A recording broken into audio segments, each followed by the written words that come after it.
questions and then get out of there. This felt a lot different, okay? So we see some people saying, I just wasn't in the mood. So I came in and she wanted to talk to me about what makes me angry, and I'm already angry, so I didn't want to do it. This last person is really, really interesting.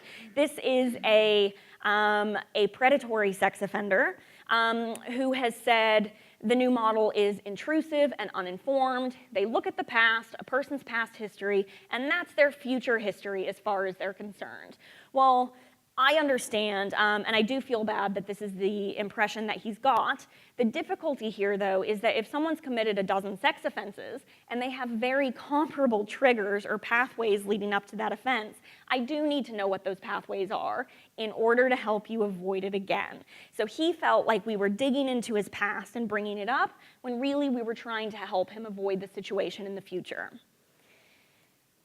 All right. And now perhaps for some people you want to know, okay, it's great, so the staff loved it, most of the offenders liked it, but did it actually work? So here's our big picture stuff. All right, so here we have comparative trends of reoffending across all orders. The gray line is the control office, the red line is the treatment office, dotted line is our point of intervention. Here we see from 6 months out, we saw about an 18% reduction in recidivism.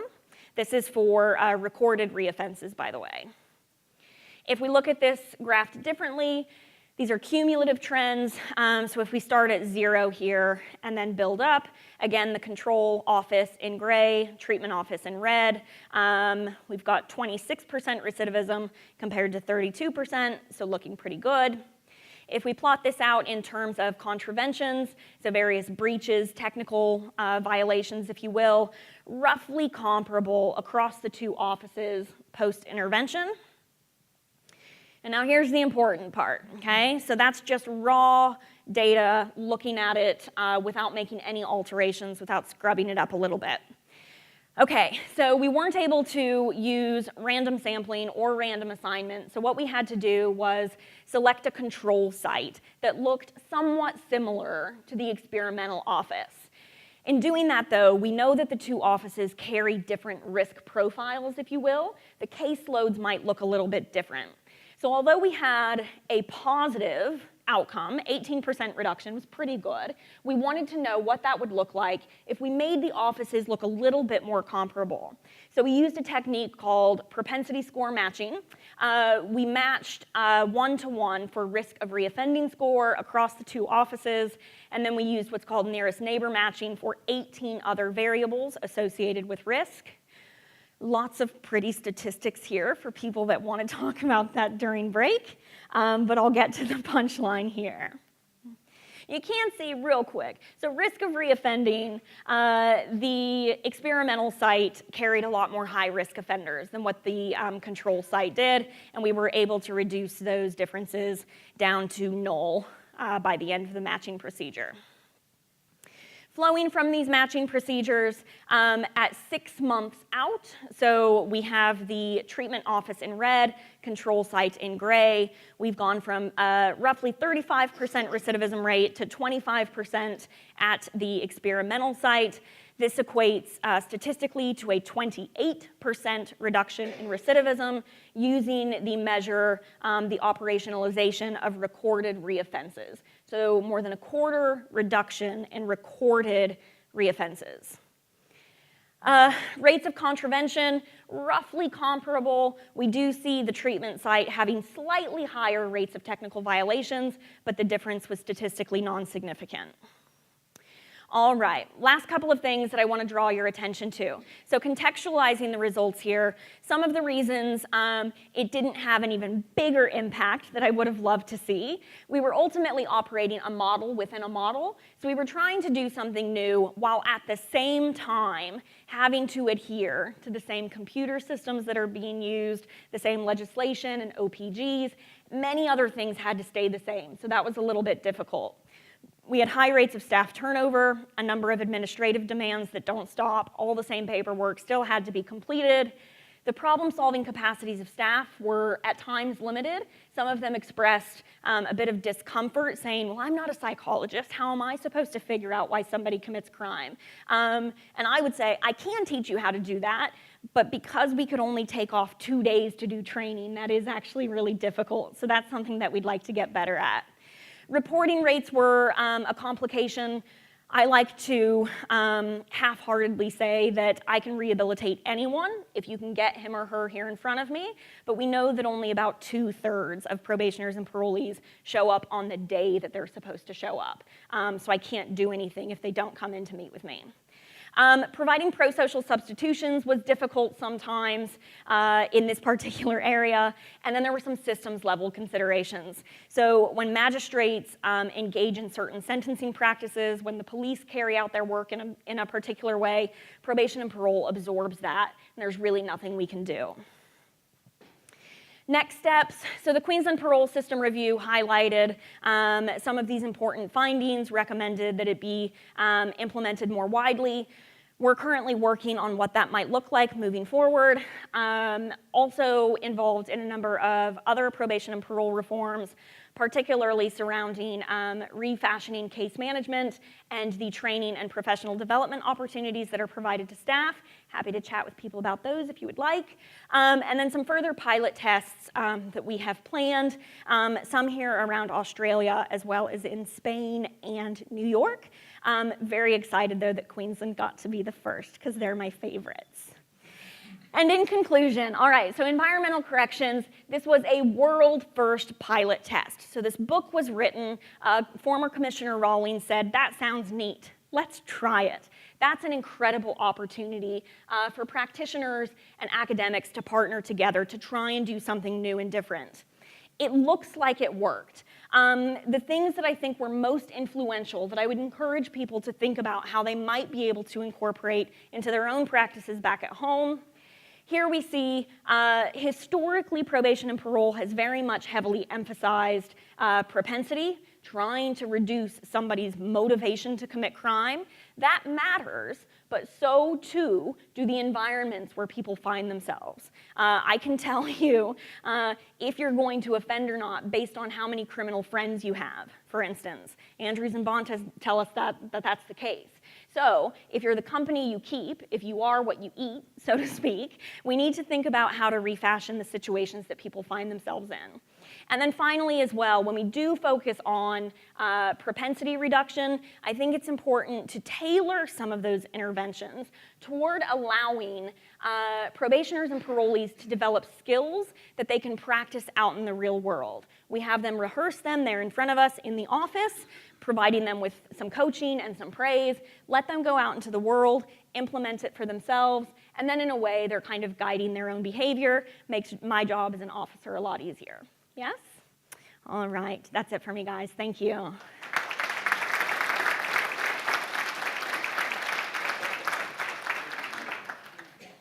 Very much for that, Lacey. We've got any questions for Lacey?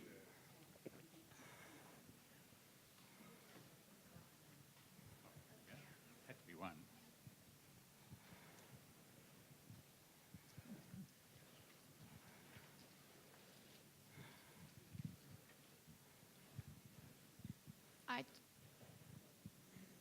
I just wondered, was there any comments from staff around, I guess, the timing of interviews? I imagine was significantly longer, and if there was kind of workload reductions to kind of make this possible.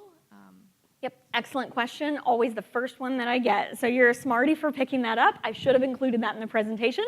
So we set up, and we did lots and lots of practice with staff to ensure that once they went into an interview room that they weren't taking exceptional amounts of time. When you follow certain rules for how effective correctional interventions should be performed, you can do it in about 15 minutes. So on average, QCS, among others, would say that officer offender meetings should be taking about 15 minutes on average. So we tried to keep it at approximately the same duration. Some scientific evidence says that there are saturation effects, that if you, and dosage, if you push too hard in one meeting, your brain gets mushy and you can't take it in and so on. So we stuck to 15 minutes. We actually didn't do much other in the way of workload reallocations. Everyone was able to maintain their regular workload. It was a stressful couple of months, but we did manage to do it. It was mostly a matter of, I think, getting staff to see themselves as going into a meeting and keeping it structured. That these are the steps that I need to complete while I'm here. No more general chit chat. It needs to be focused toward this goal of giving you some skills. So yeah, 15 minutes. Yep.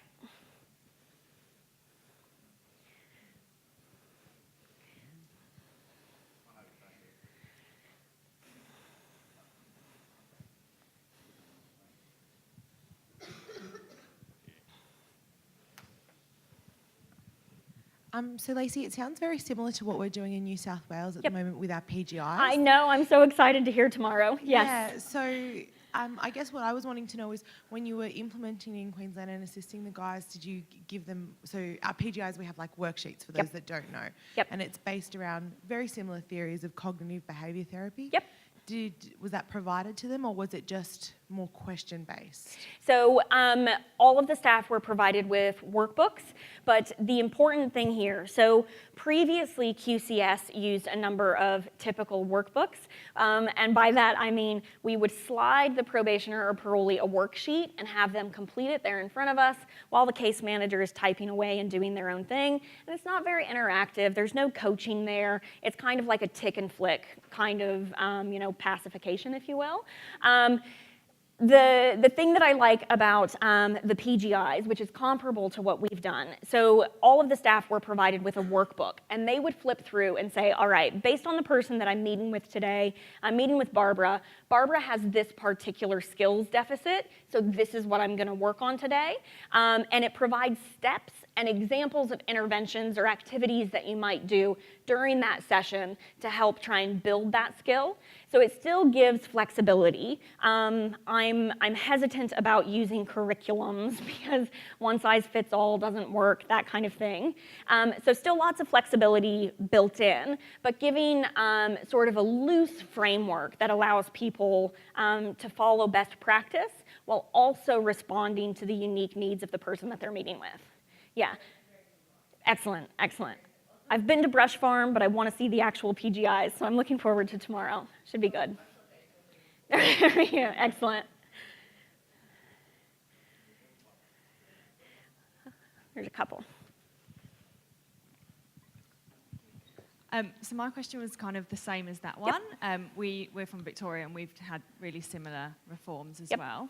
And it was going to be about what sort of training you're providing staff with in terms of being more creative and not just sticking to workbooks, which is something that we've got in our state as well. We have workbooks, but they're quite prescriptive as well. And I wondered how much staff actually got on board with those changes and being more of that kind of social worker, as well as rather than being that sort of police officer type. Most definitely. So there was a bit of variation, right? So some of the more tenured officers had a little bit more difficulty getting on board with something like this. They figured that they had been doing something a particular way for 10 years, say, and it seemed to be working well for them, so why would they want to change? This kind of model also, because it does require more creativity, more mental heavy lifting.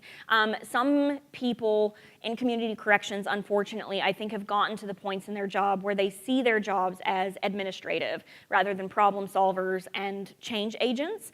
So I think moving forward, in the recommendations that I've provided to Board of Management for QCS, one of the top ones was engaging in change management strategies to engage the workforce. We really want to professionalize staff to see themselves as professional practitioners.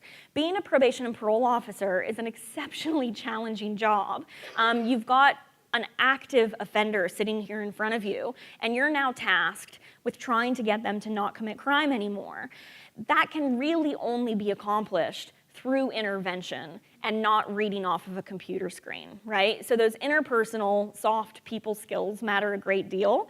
But until I think I can convince the staff that that's what their job is, any other materials that I provide them, they're not going to get on board with because they don't yet buy into the overarching philosophy. So I think part of what Community Corrections needs to do nationwide, worldwide, is really rebrand. What is our job? And it's not just compliance, it's not just administrative, it's making the lives of communities better, offenders better, and one of the ways that we do that is to reduce crime. So I can give you the tools to do that, but first I have to get you on board that that's what we need to do. One of the ways I think it's important to do that is to demonstrate that what we do at the moment, it's not that it's ineffective, it's that we can do better. Right? And some people, I think, aren't necessarily aware of those limitations. So hopefully some better branding on the part of PACOA, say, here's some interesting opportunities for us as a group. Branding what PNP should look like, I think, will make a big difference as well. Yep, thank you. I think you mentioned there were some other pilot sites being tested in Yep. Queensland. Do you know who they are? I'm not able to say, unfortunately. I'm so sorry. There are some others. What state are you from? Oh. Okay. I was going to say, because there's some other states that we're picking up as well and looking at doing a comparison with New Zealand. But yes, we're looking at an additional 4 or 5 offices here in Queensland. If you want to buy me a beer and try and convince me to pick your office, I'm not saying I can be bought, but I'm just saying I like beer. I'm not able to say, unfortunately, but give me a beer and we'll see if it accidentally slips out. There you go. There you go. Start bugging your RM. You'll get it. Perfect. There we go. On behalf of CORE, I just want to say thank you so Megan. much for coming today and sharing all your amazing research. Thank you. It's been so inspiring. Excellent. Thank you so much, Megan. Much appreciated.